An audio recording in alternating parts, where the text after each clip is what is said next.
ஒரு காலத்தில் மிக மிக பணக்காரமான ஒரு ராஜ்யத்தில் மகேந்திரன் என்பவர் அரசனாக இருந்தார்.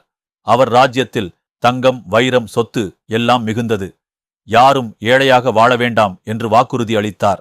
ஆனால் காலத்தால் அவர் மாறினார். அரசன் பழக்க வழக்கத்தில் கெட்ட பழக்கங்கள் சேர்ந்துவிட்டன.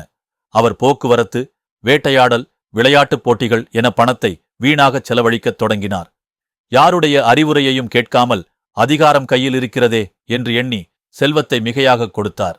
ஒரு நாள் தேசம் நெருக்கடியில் சிக்கியது. மக்கள் உதவி கேட்டனர். ஆனால் அரசனிடம் பணமில்லை.